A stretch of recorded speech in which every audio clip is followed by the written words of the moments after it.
Silver is about what, 13? I'm sorry? Silver is 13? Oh, $13? Yeah. Well, it's You much. said 17. It's closer to the 13 than it Okay. is 1300. But No, no, that's 13, yeah. yeah, But we all want the citizens of this country to do well.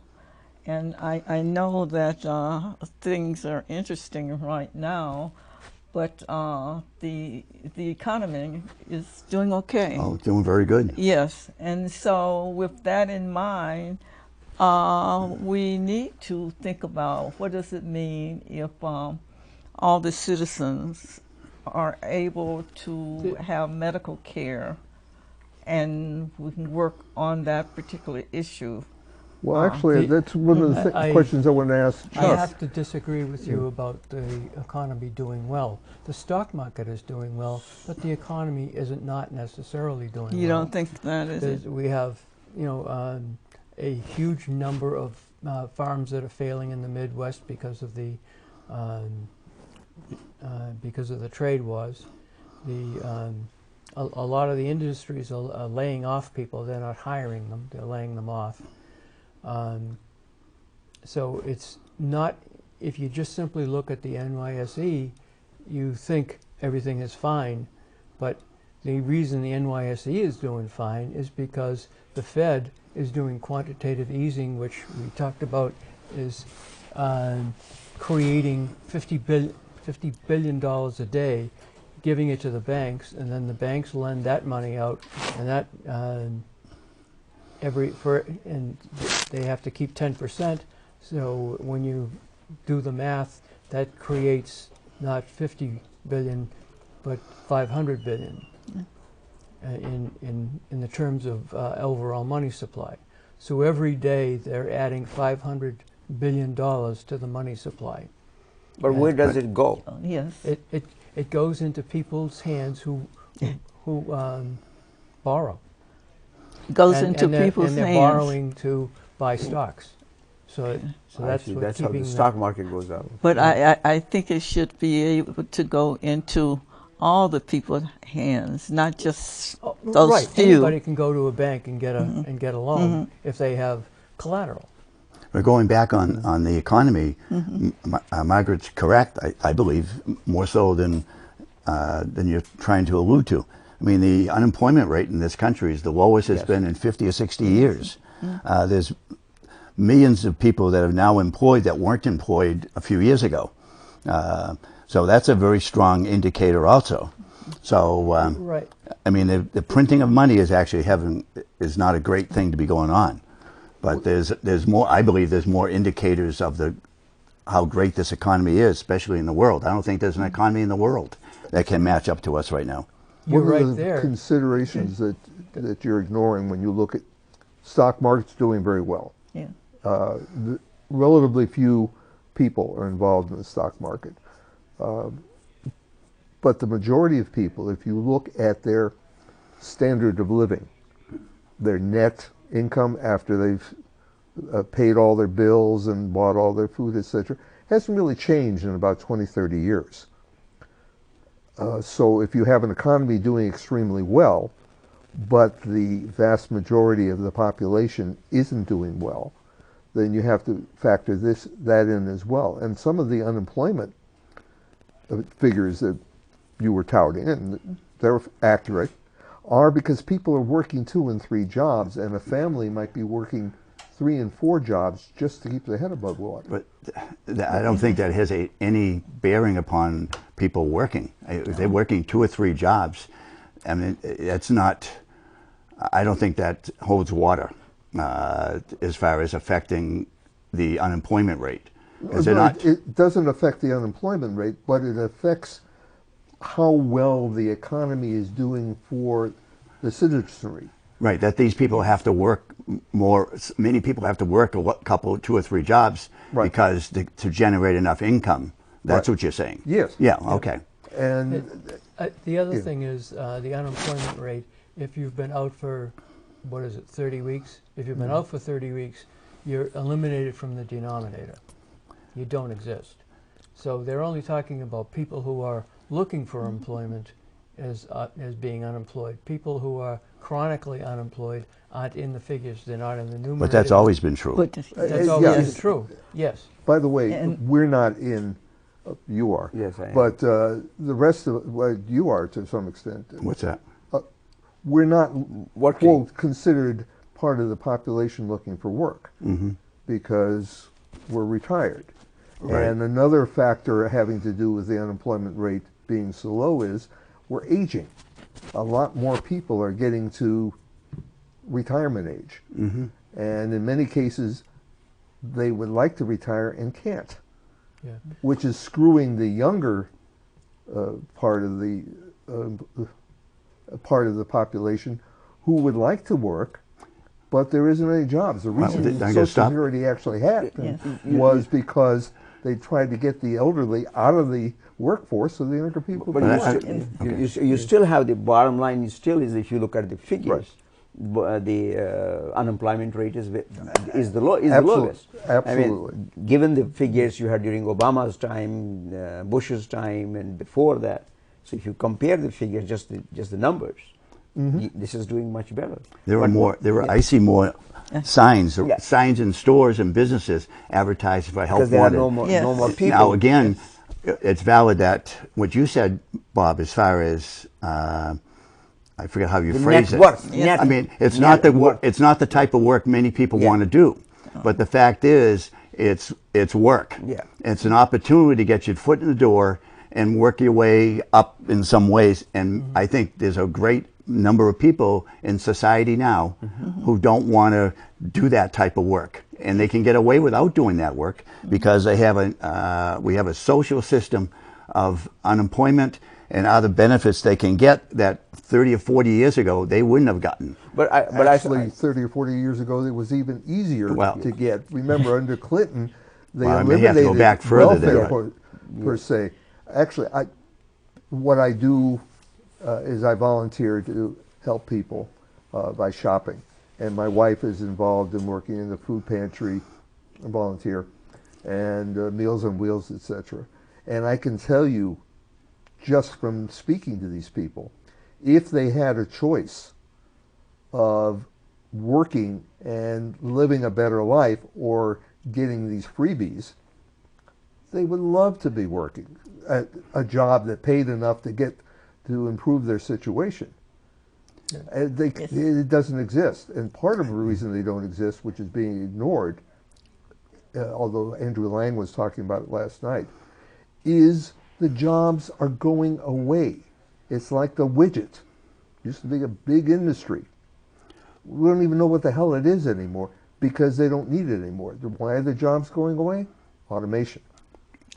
And once the automation takes a job, it doesn't come back. Yeah, but there's been a transition throughout history yeah. all the time. I was in the computer business. I Right. was one of those people creating it. and putting people out of Putting job. people out of work, and eventually we figured out a way to put the programmers out of work.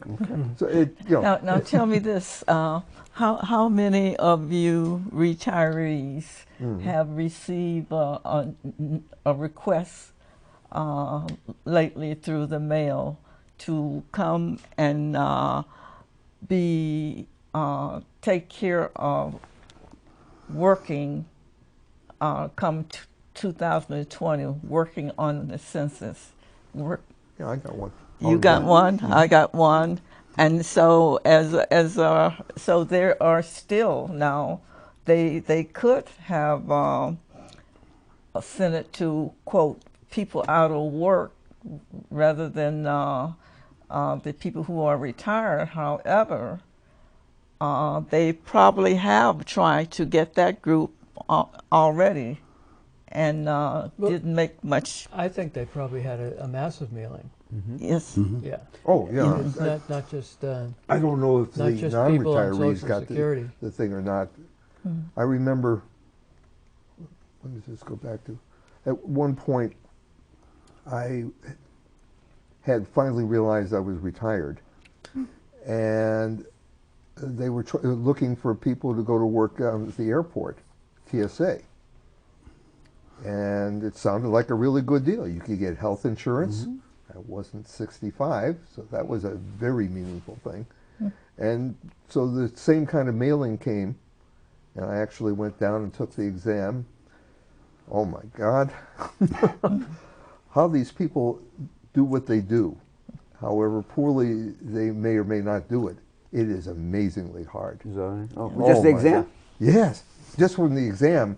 And I imagine And the exam was difficult, or what they had to do afterwards? You're going along, and you're looking at things, which that was you're part of the guessing as to test. what they are. Yeah. Okay.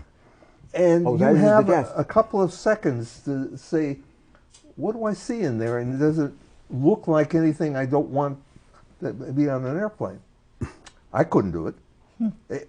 And I don't fail that many exams, but this one, it wasn't even close. Well, it was really kind of a physical thing, plus testing your eyesight or whatever, too, right? Whatever it was amazingly hard. Yeah. And so it was there. And there are jobs. Doing the census, I would imagine, would be pretty hard. For no other reason, you're knocking on doors, and you don't know what's on the other side. Yes. And the other people who you're knocking on the door may or may not want to see you or anybody. Yeah. So Or you can stand their ground? you're going to get Stand some your ground, abuse. yeah. You're going to get some. You're going to get some You abuse think by some people. abuse? Oh would yes. imagine. Anybody that I've talked to that's done it has experiences of getting abused. I would not be surprised. Another thing about the people being employed. My wife has two friends that are in their 80s that are employed because Social Security isn't enough. Otherwise, they can't pay rent. Mm-hmm. You know, Well, that's a perfect. interesting. In some ways, that's a perfect example of a relationship with the healthcare system. I mean, that whole system that was set up by FDR, it wasn't set up to do what it's expected to do now. There was like 40-something people back when that system came in place to support every worker. I think nowadays it's down to like about 5 people, maybe even 4 people to support each worker. I mean, you had the... so what and you're people- saying is and the people Social Security, the Social Security tax isn't high enough. Well, however it was designed, should not have been. I'm not even sure it really was designed to be the sole money provider for a person when they retired. It was a Actually, supplemental. No, it wasn't supposed to be. Today it's supplemental, but when it was designed, remember what you was lived going on on it. at the time that came in. We were Life expectancy. Yes, I mean, Yes. the cutoff was 65. right. They were trying to get the elderly out of the workforce Yeah. because the young Yes. were in serious trouble, and we had social problems the same as they had in Europe. Remember, we had Nazis and communists and all kinds of people running around in the streets. It wasn't as bad as Germany, but it was the same kind of thing. And so we came up with something. We got the elderly, give up your job. Here's some money. You don't have to. You're not going to starve if you're not working. And it worked out very, very well. First, well, for a Let's- while. Let's put it to, number one, we didn't have the revolution. Number two, a lot of people, hopefully nobody on this stage, but a lot of people are surviving. Remember, the life expectancy went up like crazy. People are healthier at our age than they were in the past. And that's making the problem all the more. Well, yeah, that is what the price is of making the success problem. is more Yeah. work. We could very easily just kill off everybody who's 70 or 60. above. What- Margaret, but I think you're what- okay. However, aren't we seeing that today? Right now, there's some issues related to the millennium and the other group really trying to work and get jobs, and it's very hard because these two groups of younger people really seems to be competing with each other, and we have to learn and teach them how we can get together and work with that group particularly to get a job. And so there shouldn't be that competition of trying to say, well, I need to compete with this group. We've always been competing, even in communist Soviet Union. If you wanted a job and somebody else wanted that same job, it wasn't there. Now, in the Soviet Union, they created a job. Everybody worked. We don't have that system here. Yeah. But Well, we did do it during the Depression. yeah, They created jobs. right. And by the way, that worked pretty well too. There was some- If you go to the Cape now, you might appreciate the fact that somebody put up a bridge that nobody really thought was important. Certainly wasn't important enough to do when times were good. I have a question for you. Earlier, before we came on air, you were saying you thought Medicare for all was a bad idea. Can I ask, is it the system, Medicare for all, or is the concept of everybody having health care Well, that you're I rejecting? mean, ideally, if there was a way of actually insuring everybody equally, that would be nice. It's not going to happen. In my mind, it's not going to happen. It could happen if we decide we wanted to, but And I don't think it would. I don't. I mean, it's the people who are wealthy. They're going to be okay. They're going to be able to take care of the things. It's going to get to a point where they're going to have to start rationing what care one can get. I don't know if any of you know Ezekiel Emanuel. His brother is Ron. What's his name? Rom. That's his Rom. brother. Okay. Ezekiel is his brother. Okay. He's a professor now at the University of Chicago. Okay. And probably about 8 or 9 years ago, he wrote. He's one of the major architects of Obamacare. And he wrote a book. I attended a conference in North Carolina about 7 or 8 years ago. It had nothing to do with that. This just happened to be a side thing you could go to.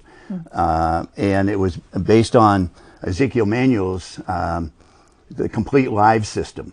That's what it's called. And that's what Ezekiel Emanuel's health system is based on. And what it's based on, and he still believes in it, because I saw him talking not too long ago, and he's in his early 70s now. Yeah. But he says that when a child is born, until and up to about the age of 15, they're worthless to society in his mind, because they don't produce anything for society. They're a drain on society. And when you get to be the age of 55, you know your value to the society is going down fast, and you're no longer valued to the society. You're a drain on the society. So what he believes is that until you get about the age of 15, the amount of money that might be spent on your health care should be very minimal. And on the other end also, once you get to 55, the money that can be spent should be very minimal. That philosophy has changed, so hasn't Not it? him, not in his mind. Not in his But in mind. his, I think the premise itself is bad. Well, I don't. I'm not advocating for No, it. And no. the thing, Being 75, I think it's a and horrible idea. the thing that I attended Yeah. was being presented by a medical doctor Okay. that was opposed to that. Yeah, I mean, He was I would saying say that he was opposed to that his program. Yeah. And he was just explaining what this guy Ezekiel Emanuel was promoting. And I mean, Ezekiel Emanuel now, as I said earlier, is in his early 70s. He's beyond that 55. Right. So but it doesn't affect him because he's wealthy. So he will never be calling on society to help his care. but Understand something. I have a DVD on this, Yeah. and anyone you want to borrow the DVD, it's about an hour and a half long, and explains the whole thing. But I think I got the gist of it right away because Yeah. it doesn't look good. Oh yeah, it's not good, doesn't look not for any of us. There's another thing that you're the ignoring. bottom, wait a minute, time Yeah. out. The bottom line is kill everyone under 15 and everyone over 55. And then who is left? Everybody who's useful to the society. I mean, Unuseful. Although they are useful, according to Rom. Right, over 15 and under 55. Right. And the problem I don't know takes who- care of itself. It's beautiful. It's a self-solving situation.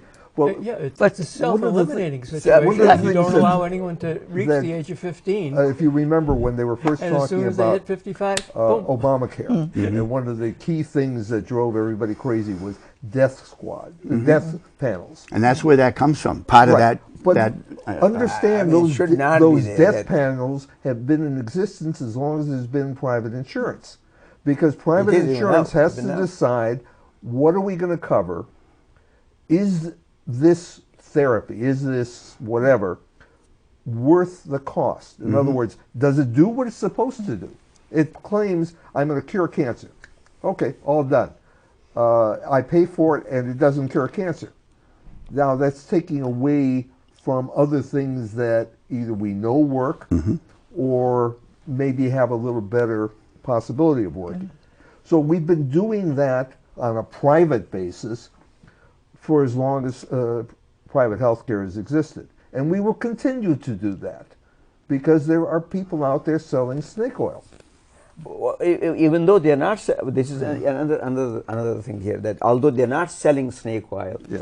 the insurance companies do stipulate that if you, let's say the same cancer thing you pointed out, if you have been given regular chemotherapy and it has failed, then you are only eligible to receive X, Y, and Z. If that first thing has worked, then you're not eligible. And number two, if it has worked, if it has failed, then you have to go through something else before you are eligible for something entirely different, which you should have received in the first line as well. Because the way the healthcare is set up in this country is, it is in a way a tiered system, so that you have to go through this post protocol to be eligible for the second. And if the second works, then you can't get the third one.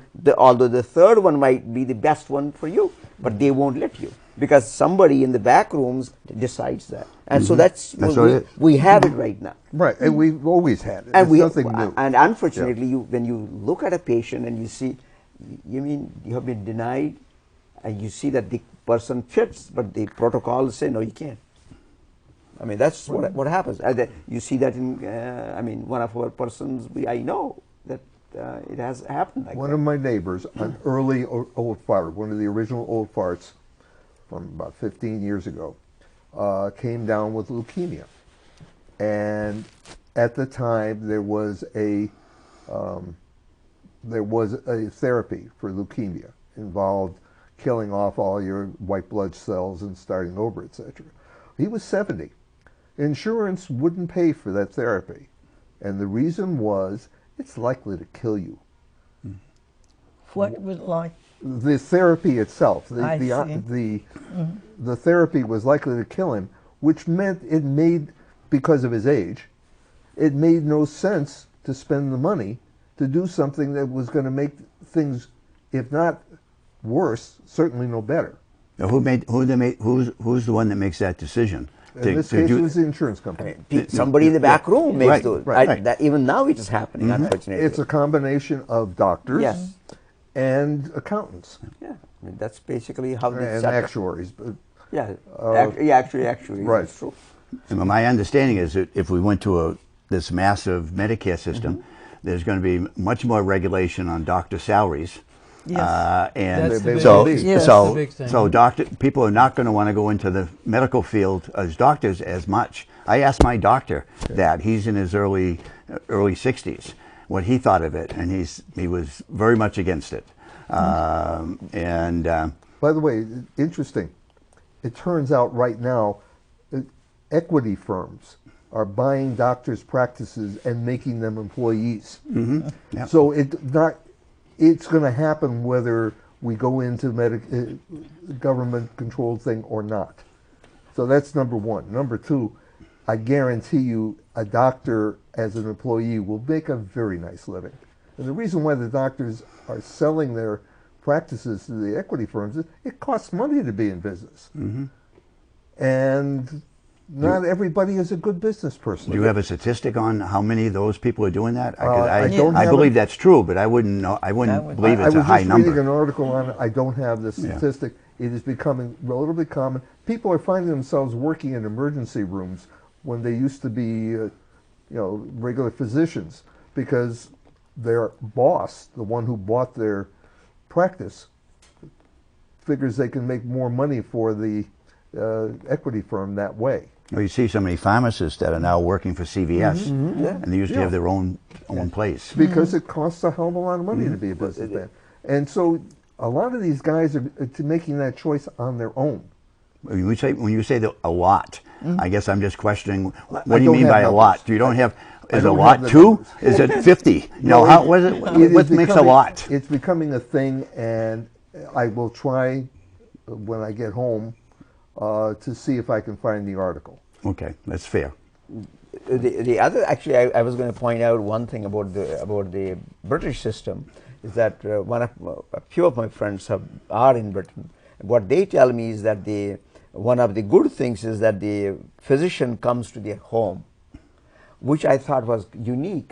I said, how does that work? They said, well, they are supposed to come and visit your house. I said, here it's never going to happen. Well, It used to. They're It probably, used to. they're When I probably was a much. kid. Yeah. I know. I remember when a kid doing that. Yeah. The doctor used to come to my house. But now you cannot. It doesn't work that way here. Yeah. And Again, efficiency. But again, I suspect that the doctors in England are on a salary type of aspect. I guess this is the National Health Service. Right. And recently I was visiting somebody in Boston, and that's what they said. Well, this is what happens. I said, oh, okay, well, it's what kind of So strange this thing. may be another factor in terms of, and Medicare for all is nothing more than a technique to get health care for everybody. And We have this concept that you need insurance to get health care. Okay, so give everybody insurance. Any technique. The original Medicare for all is just a form of single payer. By the way, I have a little bit of background. My brother-in-law testified before Congress about the during the debates on Obamacare, and his point was, if you have a private option, a public option, in other words, if you want, you'll take the you'll sign up through the government, that private insurance will be out of business in 5 years because they can't compete in terms of cost. The government, this horrible thing that doesn't do anything right, it's amazing, we were just talking about how well the economy is working, is so much more efficient in terms of taking care of people. The Veterans Administration, when they don't screw around and actually do what they're supposed to do, is a very efficient way of taking care of a lot of people who tend to be a lot sicker than the general population. But on top of that, you do have Medicare Advantage plans, as you were pointing out, so that the people you, as pointed out, the wealthy people, Right. they will have these golden things, and they can do anything they like. Now you're in the medical field. Were Yes, I'm a retired nurse administrator, and I work with our veterans, and it was excellent working with our veterans. did you and work at one of the making- veteran hospitals, or? Veterans Hospital, Okay. and the services that were provided, and it was wonderful not to see all these different steps. This person has this amount of money and therefore get this care. It was that these are people who need medical services and we need to give it to them. And that was the focus of where I think the general population should be today. But there still is serious problems in the VA system throughout the country. It's not anywhere near solved. But not in the Boston area, not- actually, not in the Boston area. Not any. Yeah, it's part of the administration on the national level. Yes, but they're not. And And it was going, one or two St. Louis, I think, was one of the really bad ones. yeah, Something in but Arizona, there are, I guess. There are, Okay, a number, that I Phoenix. don't there remember. are a Phoenix. number of Phoenix. poor ones, and causing, very long waits for people to get any care, and long drives, etc. So it all relates to the administration and how things are set up. Yes. Because the philosophy with the care here in Massachusetts should be similar to the philosophy in Missouri. So it's all in how things get set up. There's always people who are better at things and not so good at things. And evidently, St. Louis, the only reason I know anything about St. Louis is we did a different topic. We did a show on PTSD, and we were talking to people from Bedford. And it was during the time when everybody was talking about how screwed up the Veterans Administration was. And they said, we're not St. Louis. We actually do these things that we're supposed to do. Yeah, that's what I was going to point out. That's the discussion we had with them. And they pointed out, no, Boston area, Massachusetts is not. Well, the Boston area is particularly well noted for medical hospitals and the care in the hospitals, more so than many other places. But that's just the availability. That's endemic of everything. Like, for instance, the education system in the South, public schools, they're much. The salaries of the teachers are like half of what they are here. But the living standards are lower there too. The living standards are lower, but teachers making $35,000 after 4 years of college and 12 years of 12 years being a teacher, and still it's just not enough. I'm sort of laughing because I started my profession in St. Louis, Missouri, because I'm from Missouri. And that's after I finished my profession, my family and I moved here to Massachusetts. So welcome. So I know. Did they move here because of economics or education or? At the time, the education was fine. My husband and I moved here because we wanted to see and try someplace differently, and it worked. And I simply say that is that simply because we move around in this country, so I think that our standards should be similar in St. Louis as it is in Massachusetts and that kind of thing, so that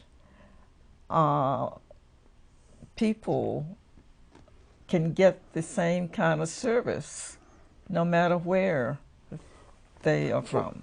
Well, we do that in some things.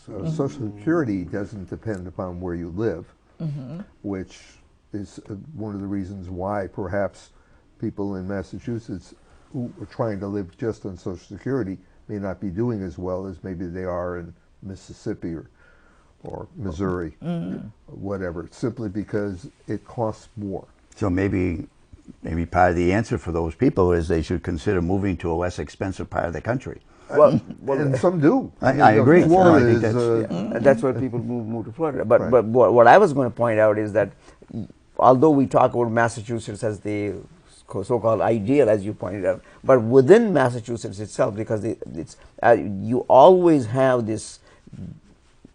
I hate to say dichotomy, but that's what you see. You go, the infrastructure in different towns is different based on what the economic structure is, what the wealth structure is. So you go to for example Lawrence, you go to Lowell, you go to Chelsea, and you compare that to Weston or Burlington, and it's entirely different. Although we are all in Massachusetts, but it's a huge difference depending upon what the. You can go to Billerica. Yeah, I mean that's a long way away. Yeah, but you can go to Billerica, and the cost of houses is significantly different. Just cross the line. I know when I was originally looking many years ago, and we started looking in Billerica, and then we went to Burlington. There was a major difference. But then what comes up is that if you look at the way it is set up, I mean, we talk about that though, but it is the way it is set up now that because it costs more in Burlington, the schools are a little better. You go to, well, if you go to Billerica, the schools are not that great as compared to Burlington. Then you go to Weston, schools are different. You go to Wellesley, schools are different. You go to Chelsea. So you have this disparity within the state itself based on where you live. Well, but a lot of, and I agree with that, but a lot of that has to do with the corruption to some degree in each of these different communities. I don't know whether that's all corruption because it's well, also. I'm not saying it was all corruption. I just say an element of that is corruption. I was just reading in the paper today in Baltimore, which has gotten a lot of bad press recently. The former mayor of Baltimore was just arrested. She was selling books she had resigned her position some months ago or last year, and she was selling books that she had essentially published and so forth. And I mean, it was a big fraud scheme she was doing. And she's now facing 20 years if she gets convicted. So what was she selling? What she was selling to people? Well, she was selling these books. It was some type of like a child book, I believe, of some sort, and making all kinds of money on these books, and taking that money and using it for her own purposes versus whatever. I can't remember all the details on it. But all I'm trying to point out is that Baltimore, a good segment of Baltimore is very corrupt. It just as unfortunately St. Louis has real serious problems. And I like St. Louis. I've never lived there, but I've been there at least 3 times. And I enjoyed going to St. Louis, and I didn't run into any bad problems. But I hesitate when I hear some stories about St. Louis about going back there again because it doesn't seem to be getting better. It seems to be getting one of the major murder capitals in the world, in the country. So when did that occur? St. Louis? Yes. Yeah, it's on the numbers of people that are murdered in St. Louis, with the ratio per the population is worse than it is in Chicago. In comparison to Louisiana, well, my understanding, I got to look at it. I think it's #1 in the country if you do the population versus the number of murders. So I've been gone for about 40 years from St. Louis. See what happens when you go away. It's all your fault. Falls apart. It falls apart. But I haven't heard that they are in that serious trouble. I want to go back to something we've sort of been touching on and then wandering away. Is the idea of everybody having health care a good thing? In theory, yes. Yes, okay. But in theory, in practicality, it's not going to happen. But I think it's a good thing. Whether it's going to happen or not, is it worth trying to figure out something? Let me back up a little bit. You said it's everybody having health care. Who do you count as everybody? Everybody. Everyone. Okay, because now everybody who exists, whether they wandered in, tripped over the border because they were walking along. That's what I wanted to clarify. Right. Because many of these Democratic candidates for president are saying that all the immigrants that can come into the country and we'll give them health care. So if you don't give them health care and they carry some disease and people, unbeknownst, get infected by it, is that okay? I mean, that's under the presumption that you're going to allow this to happen. That you're going to have an open border situation. You're going to have an open one way or another. There is no country in the world that doesn't have an open, doesn't have people coming in uninvited. For a variety of ways. But not in massive numbers. Well, Europe is dealing with massive numbers. Jordan's got people coming out of the woodwork. Well, for some of the infectious diseases, you do not need massive numbers. You just need one person. Yeah. And just today, there was this news item in Colorado. They have shut down this whole school system because they had norovirus go around and there were kids getting sick, and they shut down the whole school system. And not only one district, there's another district also trying to shut it down. Well, it's all the more reason then that people wanting to come over the border, that they get screened. But they, at the same time, once you have them screened, you do still have number one, before I go to after the fact, number one, that means at the border you do need personnel who can screen them. That means you do need the bureaucracy. You need what? You do need the bureaucracy who can handle that. Right. So you can't eliminate the bureaucracy. That's number one. Number two is once you let them in, that means you have to have the infrastructure to deal with it. So that means you will create more bureaucracy. You can't just say no, no, no, no, because people are going to come in. They not only come in as visitors or immigrants, they come in bring food and all this stuff in trucks. They are not they're visitors as well. I was going to say, you're going to close down Disney World because truck traffic. People are coming in from outside the country. There's an awful lot of people are going to lose their jobs. There are approximately 330 million people in this country right now. Right. Okay, the third largest population in the world. Only China and India have more people than we have. Yes. Okay. Indonesia is fourth, I believe. Okay. So if we got 330 million, and if we let the world know that we have free health care for anybody in the world, how many people can this country take in? How many people are running to England or Canada? I thought they were around 300 million. I don't know. 20 years ago. Okay, Yeah, but England and Canada both have universal health care. Yes. Are people sneaking in just so that they can get health care and staying forever? No. No. But some of these people that are in Canada are coming into the United States to get the health care here. Because their health care, but it's not free here. Actually, It's not free here. I know, but they're coming here because they can get better health care here than they get in Canada. But they have to pay. For specific Well, right, things. but they'd rather pay and get good health care here than get the free So health care they- there and wait forever. They have lots of money. But and I agree with you that if you have some exotic disease, you're more likely to get good health care in the United States. If you have a cold, not so much. If you have diabetes, not so much. You're probably better off in Canada. So if you've got enough money and enough education to figure out where to go to get that health care, it's pretty good. Why Now, can't? now, some of the people that are coming into this country, they're coming because they like the country itself, as opposed to looking for the health care and that kind of thing. And so I am a little bit concerned that we are stopping and really creating a lot of issues for people in terms of coming into the country. For example, I like to be able to visit different countries like I used to without having to really go through so many things. And I have visited Africa, the Scandinavian country and all, and not have to go through all the system that we're setting up today because we're afraid too many people are trying to get here through border control. Well, the people, what we're trying to prevent is not people who come in, go to school, and then stay forever.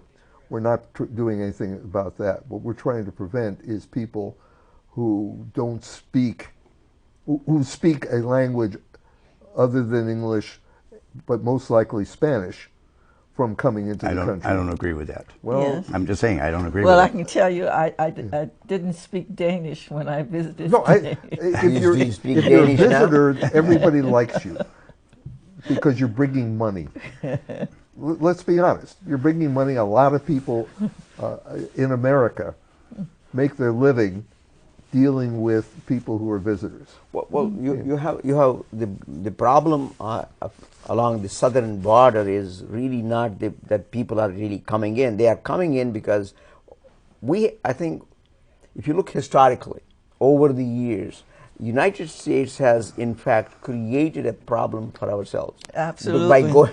I mean, if you look at the companies that have, it's a lot of multinational companies who have really created problems in the Central American countries over time.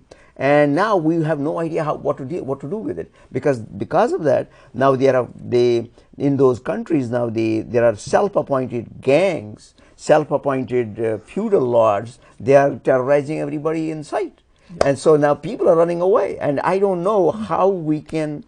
What should be United States policy to curb the thing right in those countries? That's what we should be doing. Stop it right there. Stop it right there. But let me just tell you. By the way, I one have of a the problems solution. with- We've tried it, and I know it works.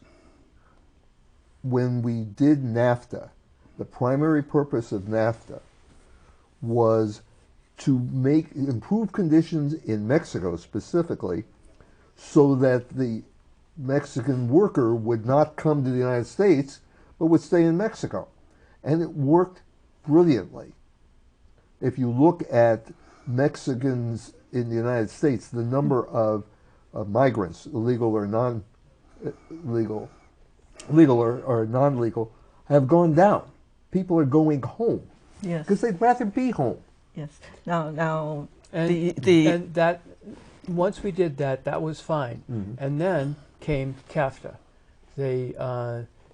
which was taking the jobs in Mexico and sending them to Asia. now And that, therefore, all of a sudden, these people who were working and making goods that would come to the United States in Mexico now were unemployed, and so they sort of had to come to the United States to find employment, whereas we found somebody in Asia who could make it for less. Other people in Asia, by the way, are getting screwed, including, by the way, the Chinese, because of automation.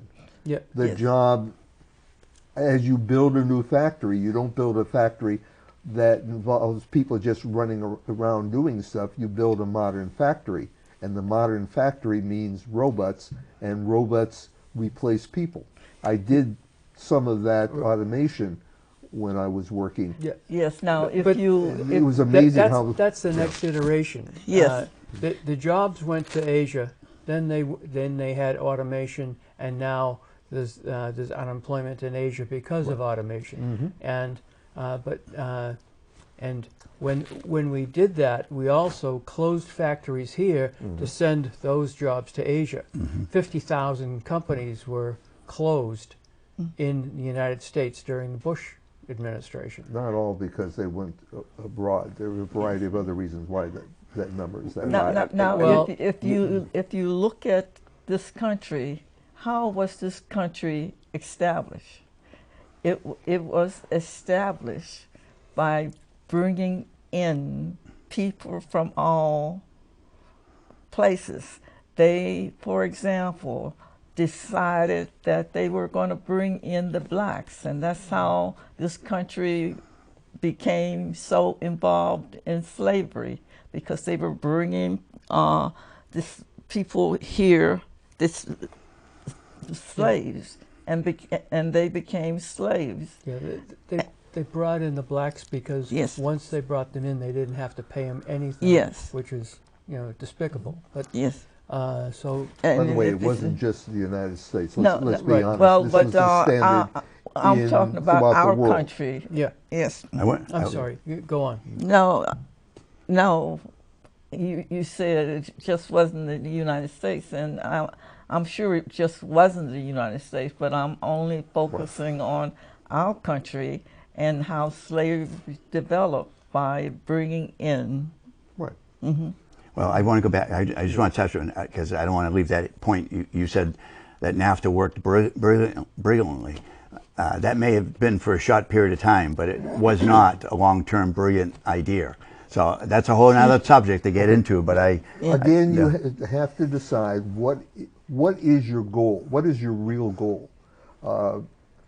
When I was designing computer systems for people, one of the things you had to get the person to think about and put down on paper is, what do you want to accomplish by spending all this money and all this disruption? And then you start seeing what you can do to make that happen, or maybe it's not possible. That's always another answer to the question.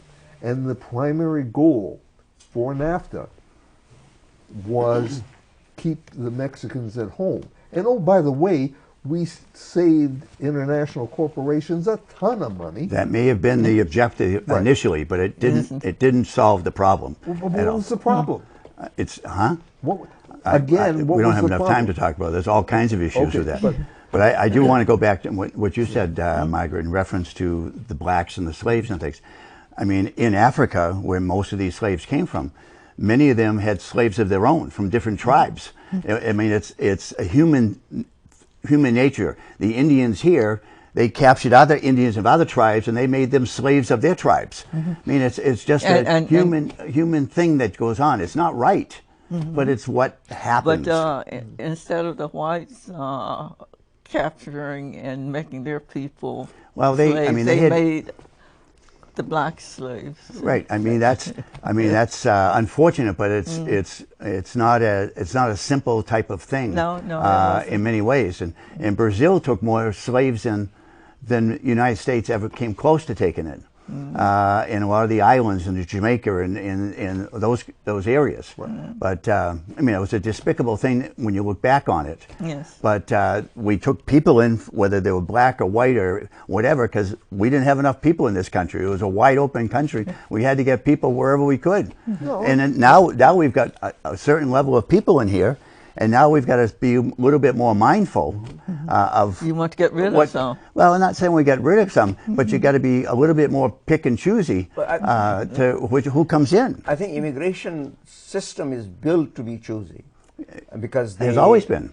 It is. Well, not always. Well, it hasn't always been administrated properly. No, immigration system has not always been choosy, because if you look historically, people were allowed to come in, go occupy a place in Midwest, and if you could sustain a year's worth of life there, it's yours. Right. You're correct on that. Right. And same thing, we had people bring in the Chinese labor and build the railroad. And once the railroad was done, we don't need you. And not only need you, at that time it became a problem. They had to legislate that there was Chinese Exclusion Act brought in, although we needed them while the railroad was being made. So it becomes difficult. Oh, it's a very complicated thing. It's a complicated issue that way. And you had the potato famine, for example. How did all the Irish people come in? And then you had, for example, in the other example, which I always give, is that you had during World War II, you had the Jewish children being sent over, and who were refused to to come in here. They were sent back, and a lot of them got killed. Yes. And the Germans, by the way, were the ones who sent them out to be saved. Actually, they were the auctions. They said, ransom, give us X number of dollars. These kids can be given. Now that was during World War II. Before World War II. Before that. Yeah, it was in the late 1930s. Right, during the Roosevelt administration. Right. Yes, whatever administration. But what I'm saying is, by the way, they originally agreed to take them, and then they, for reasons which we can talk about at another time, decided no, we're not going to take them, and didn't bother to tell the people who were running the ship, don't come here. And by the way, the U.S. was not the only country that decided not to take anybody. That's right. And so where are we going today? Well, we were certainly far afield from what I thought we were going to talk about. Actually, I just wanted to point out about the immigration here. When the original Mayflower Pilgrims, they didn't want to come here. They wanted to go to Virginia. No, they wanted to go to Virginia. No, before that they were. Oh, they had gone to Holland. They wanted to go to Holland, and then they ended up wanting to go to Jamestown. Then they ended up here. So it's kind of as you said, it's complicated. So when you look at the history, it doesn't flow smoothly. No, I mean the history books have been kind of condensed to be able to fit all the history in there, and they had to chop some big pieces of history out of there to be able to fit it all into the book. And also, as with most things, the victors tend to edit, right, and make it look rosy, or horrible, or horrible, depends on who's talking. Right. I mean, that's how we got the common thing saying that the lanes of New York are paved with gold, and that was the thing which went all over Europe, and everybody wanted to come here. So Now, where are we today? Well, I thought we picked just up all solved all gold. the I'm things in the sorry. world. I thought we solved everything. yeah, We solved. pick up the gold from New York Lane. All right. I'm fascinated because with this idea that, yeah, it would be a good idea. It would be a wonderful idea. I didn't say good. Wonderful idea if everybody could get health care. But I mean, it'd be a wonderful idea if everybody got all the food they needed to eat. right. It'd be wonderful if everybody's, whatever, you pick and choose, whatever the case may be. It's pie in the sky. It's not going Oddly to happen. enough- That's Right. not going to happen. Okay. Right. Oddly enough, at least in Burlington, there are ways that everybody can get food. How is that? The food pantry. Oh, I mean, Yeah, it's there's there. food pantries there. That's You can go either once a week, or if you can't get out, once a month. They'll deliver this stuff to you. Can they get And- anything they want? Whatever's there. Yeah, that's what I mean. There's a restriction, there's a limitation on what exactly they can get.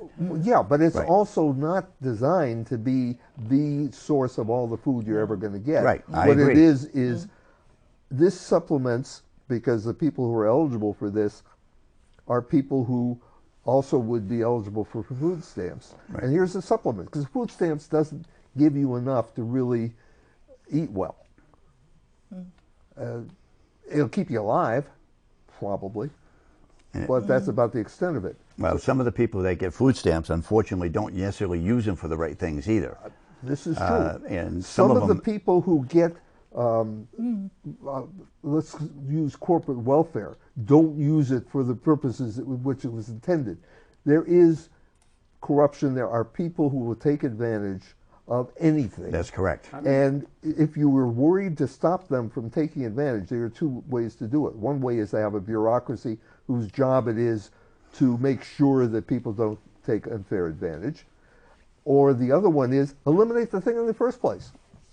You You got to don't find have you got to find a something- happy medium in between Well, that. hopefully you do, because there's some people who appear to say, if you can't afford to live, then die.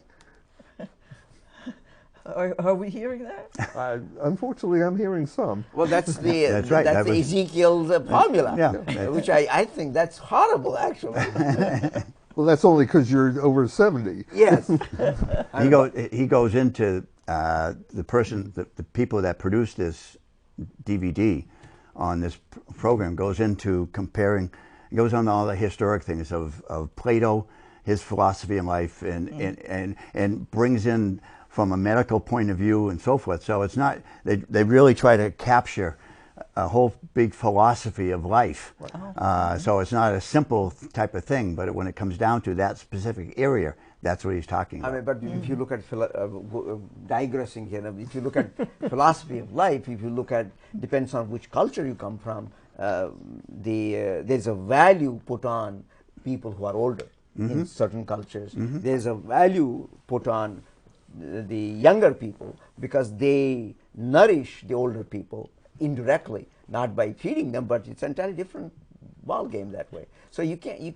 I don't think you can actually, as you commonly would try to say, well, you usually say this, that you can't put a number on everything, and so you can't actually put a number on a little child or an elderly person because they are older, because they're young. Well, you can do it. You just maybe shouldn't do it. But you should not. I mean, you should not. You can put a number, but you have to look at the value they bring in other than a number, Yes. because that's important. Because And that it's that also is the Actually, potential what you value. have to do is Yeah. put an average value, because some Right, have a high number, some have a very low number. Yes. Yes. But it's an average number. And again, it's and then potential. that's a silly way of making decisions. Yes, I mean that should not be. But It's not necessarily a silly way. You've got to figure out how are you going to deal with limited resources. And that's a big part of what he's talking about. And oh, by the way, the Nazis had their way of dealing with it. Most of us disagree with that. But it was an attempt to try to deal with how How do we manage the world? I mean, Russians had a way to do it, send everybody to the gulag. That was only the people who didn't do what we wanted them to do. That's one way to eliminate people. Yeah, or send them to Siberia or somewhere. Chinese had its way to, this Mao Zedong had a way to eliminate people. But is that the way to do it? I'm not promoting it, No, but I I hope not. understand the logic. I mean, we can understand the logic, but at least if we cannot, this is what I think, if we cannot be, at least try to be human. Yes. Okay. We are not human then. I mean, we cannot be perfect human. I like what Paul keeps on saying. I mean, we can have ideal person Christ, for example. But we